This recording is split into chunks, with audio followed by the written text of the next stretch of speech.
Hello दोस्तों, horror stories of the world YouTube channel पर आपका एक बार फिर से स्वागत है। यहाँ मैं आपके लिए सच्ची डरावनी कहानियाँ लेकर आती हूँ। तो प्लीज़ जल्दी से मेरे चैनल को सब्सक्राइब करें और आप मजा लीजिए मेरी आवाज़ में मेरे साथ इन सच्ची डरावनी कहानियों का।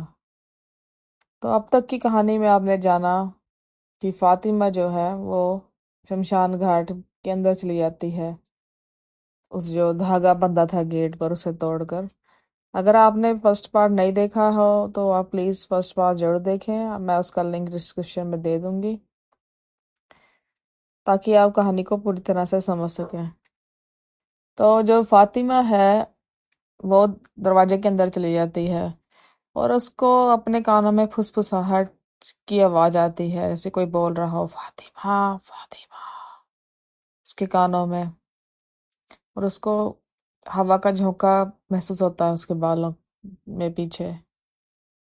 तो उसे समझ नहीं आ रहा था कि क्या हो रहा है उसके साथ। तो जो सलीम था वो उसे आवाज देता है पीछे से, कहता है फातिमा तुम यहाँ क्या कर रही हो? तुम शमशान घाट के अंदर कैसे चली गई? मैंने तुम्हें मना किया था कि तुम कार में ही रुकना। फातिमा दे ये सब देखकर वो चौंक जाती है। वो बोलती है सलीम तुमने तो मुझे बोला था कि अंदर आओ। वो क्या बोलता है, क्या दिमाग खराब है तुम्हारा क्या? मैं से तुम्हें क्यों बोलूंगा कि अंदर आओ शमशान घाट के? पर वो फातिमा बोलती है नहीं, पर मुझे तो ऐसे आवाज आई थी तुम्हारी, तुमने बोला कि दरवाजा खोलकर अंदर चली आओ। मुझे लगा तुमने मुझे कुछ दिखाना चाहते हो। वो बोलता है नहीं, मैंने नहीं, मैं तो वो नहीं था। तुम कैसी बातें कर रही हो? चलो यहाँ से जल्दी चलें, यहाँ पर ज्यादा देर रुकना सही नहीं है। फातिमा और सलीम जो है वहां से निकल जाते हैं गाड़ी में बैठकर। पूरे रास्ते में फातिमा जो है कुछ बोल नहीं रही थी। वो चुपचाप चुपचाप शांत बैठी हुई थी। थोड़ी देर बाद ही उसका घर आ जाता है। रात बहुत हो चुकी थी, 12 बजे के बाद का समय था, लगभग 12 12:30 के आसपास का। तो सलीम जो है उसके मम्मी पापा को बोलता है कि सॉरी हम लेट हो गए, गाड़ी खराब हो गई थी रास्ते में। फातिमा के माता पिता से बोलता है क्योंकि वो बहुत गुस्से में नजर आ रहे थे। उसके माँ बाप कहते हैं फातिमा ये क्या है, तुमने इतनी देर कैसे कर दी? तो वो कोई जवाब नहीं देती। सलीम बोलता है ठीक है मैं चलता हूँ अब, मुझे भी देर हो रही है। तो सलीम जो है घर से उनके निकल पड़ता है अपने घर के लिए। सल जो फातिमा की अम्मी है वो बोलती हैं फातिमा तुमने हमारी बात का जवाब नहीं दिया, तुमसे अब्बू ने क्या पूछा कि तुम्हें इतनी देर कैसे हो गई, तुमने क्यों नहीं वहां से निकलने की कोशिश की जल्दी? तो वो बोलती है बुढ़िया चुप कर। उसके पापा बोलते हैं ये क्या तरीका है अपनी अम्मी से बात करने का? वो बोलती है बूढ़े तो भी चुप कर, नहीं तो अभी तुझे खत्म कर दूंगी।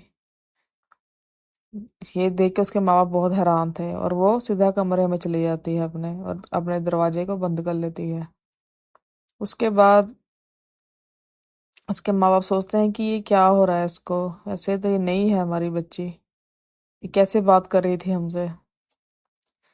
खैर उसके माँ बाप जो है ये सब सोच ही रहे थे। उसके बाद फातिमा के कमरे से बहुत ही ज्यादा चीखों की आवाज आने लग जाती है। से वो दर्द में बहुत करा रही है, बहुत तेज तेज वो चीखें मार रही थी। उसके अम्मी पापा जो है उसके दरवाजा खोलने की कोशिश करते हैं, दरवाजे का भागते हैं उसके दरवाजे कमरे की तरफ। पर उसका दरवाजा है जो वो नहीं खुलता। वो बोलते हैं फातिमा फातिमा, काफी देर तक वो कोशिश करते हैं पर वो दरवाजा नहीं खुलता। उसके बाद उसकी जो अम्मी है वो उसकी चीखों से मतलब बहुत ज्यादा सहमी हुई थी, उससे बर्दाश्त नहीं हो रहा था। तो वो क्या करती है, वो खुद आता है कि क्यों ना मैं खिड़की से झांकती हूँ। जब वो खिड़की से झांकती हैं तो फातिमा के कमरे की तो देखती हैं कि फातिमा के कपड़े जो है वो फटे पड़े हैं, जैसे किसी ने चीरे हों। और वो नग्न अवस्था में थी लगभग, और वो चीख रही थी। और उसके पीछे भाग से और अगले के भाग से प्राइवेट पार्ट से जो है खून निकल रहा था। ये देखकर उसकी अम्मी जो है बहुत ज्यादा सहम जाती हैं और उसके पापा से जो बोलती हैं, उसकी अम्मी उसके अब्बू से कि ऐसी ऐसी बात है। उसके माता पिता है जो बहुत रोने लग जाते हैं कि क्या हो रहा है उनकी बच्ची के साथ। और वो देखते हैं, उसकी मम्मी बताती है कि वो ऐसे तड़प रही थी जैसे कि कोई उसके साथ जबरदस्ती कर रहा हो, पर मुझे ऐसे कुछ नहीं दिख रहा था उसके ऊपर। तो इस बात पर उसके जो पिता थे वो भी बहुत घबरा जाते हैं, उसके अब्बा फातिमा के, जब उसकी अम्मी बताती है उनको कि उन्होंने बेटी को ऐसी हालत में देखा। वो बहुत रोने लग जाते हैं और आवाजें मारते हैं, फातिमा फातिमा। उसके बाद जो है, दरवाजा जो खुल नहीं रहा था वो अचानक से खुल जाता है, और उसकी अम्मी जो जाती हैं कमरे में और उसे जो है चद्दर से ढकती हैं, और वो जो थी फातिमा बेहोश पड़ी हुई थी। उसको हॉस्पिटल में लेके जाया जाता है। हॉस्पिटल में डॉक्टर्स जो हैं उसका चेकअप करते हैं और अब बताते हैं कि इसके साथ तो किसी ने बहुत ज़्यादा दरिंदगी की है, उसका रेप हुआ है। और किसने किया है वो बोलते हैं हमें नहीं पता है, ये तो बस ऐसे कर रही थी, चीख रही तड़प रही थी। डॉक्टर्स उनकी बात पर यकीन नहीं करते, उनको लगता है कि इसके माता पिता ने ही इसके साथ कुछ गलत किया है। तो उसके माता पिता बोलते हैं नहीं, हमने तो ऐसा कुछ नहीं किया इसके साथ। पुलिस को इन्वॉल्व किया जाता है इस केस में। उसके बाद जो डॉक्टर्स है वो पुलिस को कॉल करते हैं, पुलिस अपनी इन्वेस्टिगेशन करती है। पता लगता है कि उनको भी यही कि इसके साथ तो रेप हुआ है। वो उसके माता पिता से बहुत ही रूडली उनसे उगलवाने की कोशिश करते हैं, और उसके माता पिता से बात बोलते हैं कि हमने तो कुछ नहीं किया, ये जो है उसके साथ रेप हुआ है, हमें इसके बारे में कुछ नहीं पता। ये तो ऐसे कर रही थी, चीख रही थी, और कमरे में कोई हमें दिख नहीं रहा था, पर हमारी जो बच्ची है वो तड़प रही थी दर्द से। उसके बाद फातिमा के जो अंदरूनी जांच की जाती है उसके अंगों की, उन्हें पता लगता है वो काफी ज्यादा घाव गहरे हैं अंदर उसके प्राइवेट पार्ट के। उसके बाद अमिता को लगता है कि ये कुछ ऊपरी ही चक्कर है, हमारी बेटी ऐसी नहीं है, और कैसा व्यवहार कर रही थी हमारे साथ जो घर आई थी। वो कनेक्ट करते हैं वो सारी बातों को। उसके बाद जो पुलिस को भी बताते हैं कि हमें कुछ और ही चक्कर लग रहा है। वो बोल पुलिस वाले जो है वो हंसते हैं, वो कहते हैं आप क्या बातों में यकीन कर रहे हैं, ऐसा कुछ नहीं होता, हमें मूर्ख समझ रखा है क्या तुम लोगों ने। तो पुलिस जो है उनकी बात पर विश्वास नहीं करते बिल्कुल भी। उसके बाद उनको जो है अरेस्ट कर लिया जाता है, फातिमा के माता पिता को उनसे दिलवाने की कोशिश की जाती है, पर वो बोलते हैं उनको हमें कुछ नहीं पता है कि क्या हुआ है हमारी बेटी के साथ, ये कैसे हुआ, हमें कुछ नहीं पता इसके बारे में। फिर वो बोलते हैं जब प्रेशर ज़्यादा पड़ता है उन पर, पुलिस ज़्यादा दबाव डालती है, तो बोलते हैं सलीम जो है वही इसको घर छोड़ने आया था, उसके बाद ही ये ऐसी हरकतें कर रही थी। फिर पुलिस वाले जो हैं सलीम को बुलाते हैं, सलीम से पूछताछ करते हैं कि क्या चक्कर है तुम्हारा इसके साथ। उनको लगता है कि सलीम ने इसका रेप किया। वो बोलता है मेरी बहन जैसी है, मैं ऐसा कैसे सो सकता हूँ इसके साथ। सलीम की बात पर जो है पुलिस वाले विश्वास नहीं करते, वो बोलते हैं नहीं तुमने कुछ गलत किया है। फिर सलीम जो है वो सारी बात बताते हैं कि वो कैसे शमशान घाट के पास रुके, उसके बाद ये सब हुआ, सब कुछ वो बताता है कि वो उसके बाद शांत थी गाड़ी में, हर बात बताता है। पुलिस वाले जो है विश्वास नहीं करते फिर भी। उसके बाद फातिमा के चीखने की आवाज़ फिर से शुरू हो जाती है, वो तड़पने लग जाती है। डॉक्टर्स को समझ नहीं आ रहा था कि इसके साथ क्या हो रहा है। तड़पती है वो, उस ब्लीडिंग स्टार्ट हो जाती है उसकी फिर से। उसके दरवाजा जो है बंद हो जाता है कमरे का, और वो तड़पने लग जाती है। दरवाजा खुल नहीं रहा था, डॉक्टर्स काफ़ी कोशिश कर रहे थे, बस वो खुल नहीं रहा था। बट उसके बाद थोड़ी देर बाद दरवाजा खुल जाता है, वो बेहोश थी, और डॉक्टर्स का इलाज शुरू करते हैं। डॉक्टर को समझ नहीं आ रहा था ये कि क्या हो रहा है। फातिमा के अम्मा जो अम्मी थी अब्बू थे वो बताते हैं कि इसके साथ कोई और चक्कर है, हमारी बात का विश्वास नहीं कर क्यों नहीं करते, पुलिस वाले को बोलते हैं। डॉक्टर्स भी हैरान थे, उनके पास जवाब नहीं था कि ये सब क्या हुआ एकदम से, बिना दरवाजा बंद हो गया था। और ऐसे अचानक से सब कुछ हुआ दोबारा से। तो पुलिस वाले बोलते हैं ठीक है। उसके फातिमा के अब्बू बोलते हैं कि मैं एक मौलाना को जानता हूँ, मैं उनको बुलाना चाहता हूँ। पुलिस वाले बोलते हैं ठीक है, बुला लीजिए। मौलाना जो है वो बोलते हैं मैं आज नहीं आ सकता, तुम्हें कल तक का मेरे लिए इंतजार करना पड़ेगा, कल शाम को मैं आऊँगा। उसके बाद ऐसे ही समय बीत रहा था और वो लोग वेट कर रहे थे उन मौलाना की आने की हॉस्पिटल में। फिर वैसे ही होता है, कमरे में डॉक्टर्स थे और फातिमा का शरीर दोबारा से जकड़ने लगता है और दर्द से वो चीखने लगती है। डॉक्टर्स के पास थे और उसको बचाने की कोशिश कर रहे थे, और वो सब जो लोग थे वहां पर कमरे में जितने भी, वो ऐसे हवा में उड़कर दूर गिरते हैं। वो जिन उसके साथ जबरदस्ती से जो है संबंध बना रहा था दोबारा से, उसी वक्त जो है मौलाना आ जाते हैं वहां पर और उसे बोलते हैं कि ये क्या कर रहा है तू, कौन है तू। तो वो बोलता है कि मैं जिन हूँ, तुम तो तुझे तो पता ही है मैं कौन हूँ, फिर क्यों पूछ रहा है। वो बोलते हैं कि क्या चाहिए इस लड़की से तुझे। वो कहता है कि इसका नरम शरीर, इसकी शरीर की खुशबू, ये मुझे बेचैन कर देती है, ये सिर्फ मेरी है। उसके बाद जो मौलाना बोलते हैं तेरा और इसका कुछ नहीं हो सकता, ये इंसान है और तू जिन्नात है, लौट जा अपनी दुनिया में। वो बोलता है यही मुझे लेकर आई है। सब कुछ जो पता लग जाता है उनको कैसे कि क्या हुआ, शमशान घाट में गई मौलाना जी साहब, तो उनको पता लग जाता है कि शमशान घाट से ही इसके पीछे लगा है। वो बोलते हैं क्या लेगा तू, क्या चाहिए तुझे, इसको छोड़ दे। अगर नहीं, प्यार से समझा रहा हूँ, अगर नहीं तो फिर तो बहुत तड़फेगा, तुझे यहीं भस्म कर दूंगा। जिन हंसता है, वो बोलता है तो मेरा कुछ नहीं बिगाड़ सकता। मौलाना जो है वो उसके ऊपर दम करते हैं आ- और जो है आयतें पढ़ते हैं, और एक जो बोतल थी उसको वो है खोल देते हैं उसका ढक्कन।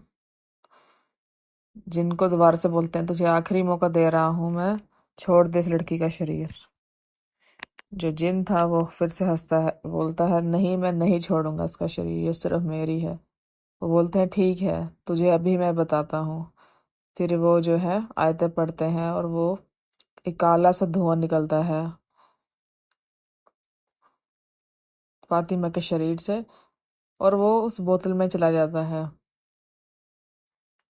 जिन तड़प रहा था वो बोल रहा था मैं वापस जरूर आऊंगा, मैं छोड़ूंगा नहीं, ये सिर्फ मेरी है।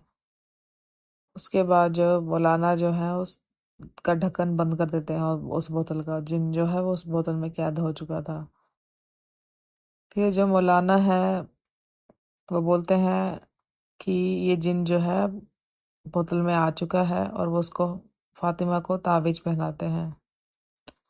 वो बोलते हैं अब आपकी लड़की ठीक है, पर मेक श्योर कि ध्यान रहे कि ताबीज से अलग ना हो। उसके माता पिता बोलते हैं नहीं, हम इस बात का ध्यान रखेंगे। वो बोतल लेकर चले जाते हैं और बोलते हैं इसको कहीं मैं दूर, बहुत ही ज़्यादा दूर, इसको मैं दफना दूंगा इस बोतल को गड्ढे में। और ये जिन इसके पास नहीं पहुंचेगा दोबारा से, बस ये बोतल से बाहर नहीं आना चाहिए। मौलाना उस बोतल को लेकर चले जाते हैं दूर, और फातिमा जो है कुछ दिनों में ठीक होकर चली आती है अपने घर अपने माँ बाप के साथ। उसके बाद फातिमा का जो शरीर है वो कमजोर ही था, वो उसकी सेहत गिर रही ही जा रही थी, पर उसका पेट बढ़ रहा था। उसके माँ बाप पिता को लगा शायद इसको कुछ और दिक्कत है, शायद हमें इसका चेकअप कराना चाहिए। तो उसको हॉस्पिटल लेके जाते हैं तो पता लगता है कि वो प्रेग्नेंट है। उसके माँ बाप फिर से दोबारा से घबरा जाते हैं कि कैसे हो सकता है, वो जिन तो जा चुका है, ये कैसे हो, क्या हो सकता है हमारी लड़की के साथ। फिर उनको होता है ये जिनका बच्चा है, अब हम क्या करें, ये दोबारा वापस आ रहा है। तो उसके जो पिता थे फातिमा के, वो दोबारा से कोशिश करते हैं कांटेक्ट करने की उन मौलाना से, पर उनका फ़ोन नहीं लगता। फिर वो जाते हैं उनके घर, तो पता लगता है उन मौलाना की तो डेथ हो चुकी है। वो बोलते हैं क्या उनकी डेथ हो गई कैसे? बोलते हैं उसी दिन जब फातिमा का इलाज करके वो जा रहे थे, उनके पास एक बोतल भी थी, तो वहीं कहीं दूर जा रहे थे तभी उनका एक्सीडेंट हो गया। तो बोलते हैं उस बोत फातिमा के पिता पूछते हैं कि उस बोतल का क्या हुआ? वो बोलते हैं वहां जब उनका एक्सीडेंट हुआ था वहां पर एक बोतल टूटी हुई पड़ी मिली थी। इस बात पर जो है फातिमा के पिता घबरा जाते हैं। उनको लगता है कि जिन जो है वापस आ गया है, पर अपने बच्चे की सूरत में आया है वापस। उसके बाद फातिमा के जो पिता हैं उनको कई औरों के पास लेके जाते हैं और मौलाना के पास। फिर जो पता लगता है उनको एक बड़े मौलाना है वो इसका इलाज कर सकते हैं। वो लेकर पहुंचते हैं फातिमा को वहां पर। तो वो जो मौलाना है वो मना कर देते हैं, कहते हैं मैं नहीं कर सकता, पर जो मेरे गुरु हैं वो इसका इलाज कर सकते हैं। वो उनके पास लेके जाते हैं। गुरु बोलते हैं वो जिन बहुत ज़्यादा ताकतवर है, अब तुम्हें इसको प्यार से ही समझाना पड़ेगा। हमें इसे ख़त्म करना होगा पर प्यार से, अदरवाइज ये नहीं करेगा, ऐसे नहीं मानेगा। तो जो फातिमा है यही वो करती है, पेट पर हाथ रखती है, जैसे उसको बताते हैं कि तुम्हें उससे बात करनी पड़ेगी। उसे डरा अब तुम्हें डरा डरा कर जैसे भी प्यार से उसे तुमने यकीन दिलाना पड़ेगा कि तुम उसे प्यार करती हो, और वो ही तुम्हें बताएगा कि उसकी मौत कैसे होगी। फातिमा जो है जिनसे बात करती है और बोलती है मैं तुमसे प्यार करती हूँ, मैं भी तुम्हारी दुनिया में जाना चाहती हूँ और मैं तुम्हारे साथ रहना चाहती हूँ।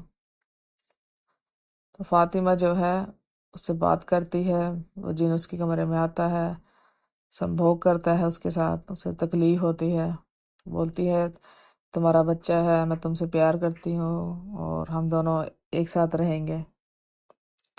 जिन कुछ दिन ऐसे चलता है, 4-5 दिन, फिर जिन उसको विश्वास आ जाता है कि फातिमा भी उससे प्यार करती है, बोलता है मैं तुम्हें सब कुछ दूंगा। फिर वो पूछती है कि जिन जो होते हैं ये बनते कैसे हैं और ये मरते कैसे हैं, ये पैदा कैसे होते हैं?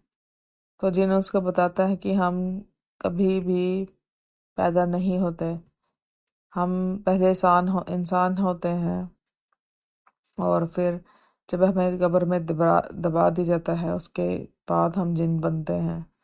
हमें शक्तियाँ हासिल करनी पड़ती हैं और हमें कई सारी उसने वैरायटीज बताई कि हम में फीमेल भी होती हैं, मेल भी होते हैं और कई तरह के होते हैं। कुछ खून चूसते हैं इंसानों का, कुछ इंसानों से दूर रहते हैं, कुछ इंसानों के पास रहते हैं, रहना पसंद करते हैं और उनसे कभी कभी कर लेते हैं। तो हम कई तरह के होते हैं। वो बताता है कि मेरी जो है माता पिता मर चुके थे जब मैं लगभग 12 साल का था और मैं अपने चाचा के साथ रहता था। उसने जगह का नाम बताया, गांव का नाम, और उसने बताया कि उसके बाद मेरा जो चाचा का लड़का था वो मुझसे जला करता था। वो एकदम मुझे जंगल में ले गया और उसने मेरे सर पर पत्थर से वार कर दिया जिससे मेरी डेथ हो गई, और मैं उसने मुझे वहीं दफना दिया उस पेड़ के पास। तो उसके पास मैं वहीं था जहाँ पर अब शमशान घाट है।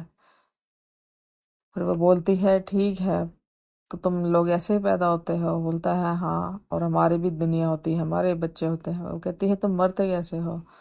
वो बोलता है कि हम मरते नहीं हैं, हमें बस मुक्त किया जा सकता है अगर हमारी कब्र को जला दिया जाए, पर हमें इतना आसान नहीं जलाना भी। तो ऐसे कोई हमें नहीं जला सकता, हम बहुत ताकतवर होते हैं और हमारी मुक्ति ऐसे ही होती है। अगर हमारी लाश बाद दफन है, उसे जलाया नहीं जाए तो हम जो है जीवित रहते हैं, जीवित उनका अस्तित्व रहता है दुनिया में। अगर उसे जला दिया जाए तो हम जो है मुक्त हो जाते हैं, हम मरते नहीं हैं पर खत्म नहीं होते हैं, मुक्त होते हैं। तो उसे पता लग जाता है कि उसे क्या करना है। फातिमा को छुटकारा चाहिए था उस बच्चे से और उस जिन से। जब जिन चला जाता है तो वो जाती है शमशान घाट में, और उस पेड़ के बाद जहाँ पर ये सब शुरू हुआ था मिट्टी का तेल डालती है, और जैसे ही आगे जाने वाली थी तो वो जिन आ जाता है। उसे बोलता है कि मुझे पता था तुम ये सब करोगी। फातिमा बोलती नहीं, मैं खुद भी यहाँ पर बस तुम्हारे साथ ही दफन होना चाहती हूँ, इसलिए मैं खुद को ख़त्म कर रही हूँ। ऐसा बोलकर फातिमा जो है अपने कपड़े उतार देती है, और वो जब से जो जिन है उसके साथ फिर से संभोग करता है। वो मदहोश हो जाता है फातिमा के जिस्म जो जिन था। तो उसके बाद वो जो उसके मगन हो रखा था उसके शरीर में जिन था, वो माचिस लगाकर वहां पर फेंक देती है उस पेड़ के पास। जिन्नात है जल कर भस्म हो जाता है देखते ही देखते। और जो फातिमा है उसका भी ऑटोमेटिकली मिसकैरेज हो जाता है। उसके बाद जो उसका बच्चा था जिनका, वो भी उसकी कोख से चला जाता है, क्योंकि ऐसे वो उस बच्चे को गिरवा नहीं सकते थे। मौलाना साहब ने बताया था कि अगर तुम इस बच्चे को गिराओगे तो तुम्हारी जान को खतरा है, क्योंकि ये जिनका बच्चा है, इनके अंदर भी शक्तियां होती हैं, ताकतें होती हैं इनके अंदर, तो तुम ये सब नहीं कर सकते। उसके बाद जो फातिमा है उसको ताबीज़ दिया जाता है, और वो बिल्कुल ठीक है।